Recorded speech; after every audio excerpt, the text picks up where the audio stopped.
Pola. Hoy vamos a hacer un análisis a fondo de una situación bastante tensa, ¿eh? Una confrontación en el sector eléctrico chileno. Así es. La Superintendencia de Electricidad y Combustibles, la SEC, le formuló cargos a los consejeros del Coordinador Eléctrico Nacional. Correcto. La acusación, se centra en supuestos incumplimientos. Dicen que no entregaron toda la información necesaria para calcular las compensaciones por energía no suministrada, la NS. Exacto, para el periodo entre octubre de 2023 y enero de 2025. La SEC básicamente acusa al Consejo Directivo del Coordinador, que es el ente técnico, de no vigilar bien.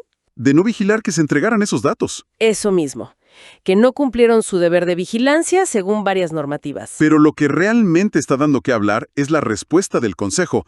O sea, no es una simple defensa. Para nada. Es un documento de descargos muy extenso y usan un tono, digamos, inusualmente duro. Sí, es un ataque frontal al procedimiento de la SEC. Vamos a desglosar esa estrategia. ¿Te parece? Perfecto. El corazón del argumento del Consejo, y fíjate que es potente, es que el oficio de cargos de la SEC está, y cito textual, viciado en su origen. Viciado en su origen. ¿Qué quiere decir eso en simple? Bueno, que tiene un defecto legal de raíz, desde el vamos.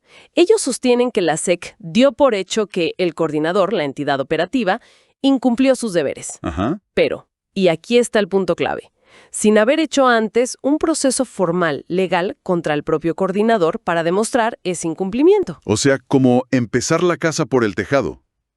Acusan a la SEC de saltarse pasos fundamentales. Exactamente. Dicen que la SEC actuó por sí y ante sí. Primero asumió la culpa del coordinador y luego, sobre esa base, no probada legalmente, formula cargos contra los consejeros por falta de vigilancia. Entiendo. ¿Y qué principios legales dicen que se vulneraron con esto? Mencionan varios pilares del derecho administrativo. Hablan de violar la juridicidad, o sea que la SEC se salió de su marco legal. También la imparcialidad. Y muy importante, el debido proceso, que es este derecho fundamental a defenderse antes de que te acusen formalmente o te sancionen. Claro, el derecho a ser oído. Justamente. El Consejo dice que al coordinador nunca se le notificó de estas supuestas faltas, ni se le dio chance de refutarlas en un procedimiento contradictorio. Ok, la lógica es clara entonces. Si la acusación base contra el coordinador es, según ellos, ilegal, entonces los cargos contra los consejeros por no vigilar esa supuesta falta, pues también serían ilegales. Se cae toda la estructura. tiene sentido. Y refuerzan esto criticando la falta de fundamentación del oficio de la SEC. Dicen que es muy genérico. ¿En qué sentido? Que no detalla los hechos precisos que les imputan a ellos, a los consejeros. O sea, en qué sesión específica fallaron, qué acuerdo tomaron o dejaron de tomar. No individualiza la responsabilidad. Exacto. Es una acusación, digamos, general contra el cuerpo colegiado, pero sin especificar la conducta reprochable de cada uno o del conjunto en actos concretos. Incluso dicen que se imputa a consejeros que ni estaban en el cargo en parte del periodo. Qué complicado. Y mencionan algo de la sanción, ¿también no? Sí, que la SEC no indica cuál podría ser la sanción aplicable. Y eso, argumentan, les impide defenderse sobre la proporcionalidad de una eventual multa o medida. Bien, eso por el lado del procedimiento, pero ¿cómo ven ellos su propio deber de vigilancia? Porque parece que no aceptan una responsabilidad automática. Para nada. Argumentan que su responsabilidad es por culpa, no objetiva. O sea, se necesita probar negligencia o dolo, intención. No basta con que el coordinador haya tenido un problema. Exacto. Y recalcan que son un órgano colegiado. Su pega es fijar políticas generales, la estrategia, no estar en el día a día de la operación. Citan hasta principios de la OCDE y fíjate, una tesis del actual ministro Pardo sobre esto. Interesante. Enfocan su rol en lo estratégico, no en la microgestión. Justamente, dicen que la vigilancia se ejerce en el ámbito de sus atribuciones, que son más bien de alto nivel. Ahora, la defensa no se queda solo en lo procesal. También van al fondo, a la información misma. ¿Qué dicen ahí? Ahí cambian un poco el ángulo. Afirman que el coordinador sí entregó la información que tenía disponible, pero señalan dos grandes problemas. A ver. Primero que mucha información para calcular bien la energía no suministrada, la ENSE, tiene que venir de las empresas coordinadas, sobre todo distribuidoras. Y el coordinador no las fiscaliza. No, esa es pega de la SEC. El coordinador no tiene poder sobre ellas para exigirles datos. Segundo, acusan a la misma SEC de cambiar las reglas del juego. ¿Cómo así? Dicen que la SEC ha modificado los criterios de información que pide, a veces retroactivamente, y pidiendo detalles que según ellos van más allá de la norma, como pedir desgloses por comuna, por ejemplo. Entiendo.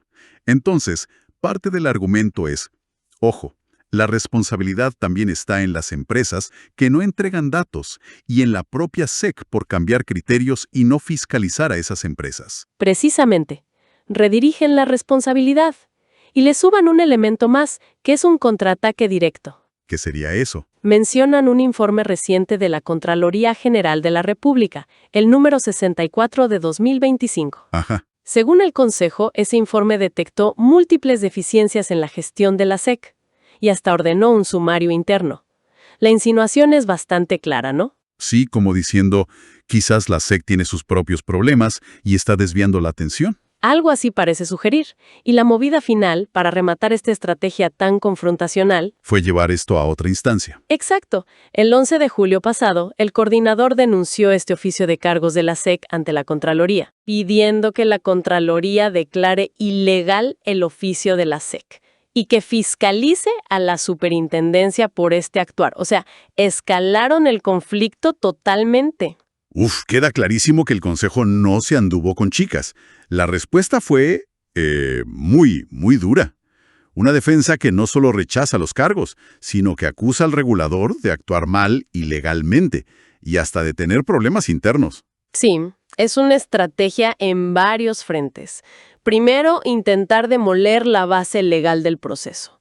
Segundo, negar la responsabilidad de fondo y apuntar a otros actores, incluyendo a la propia SEC.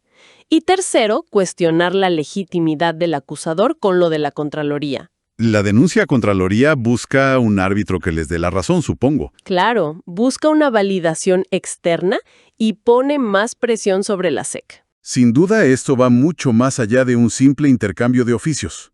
Deja preguntas muy importantes sobre la mesa. ¿Es válido el procedimiento de la SEC? ¿Quién tiene la razón final sobre la entrega de información?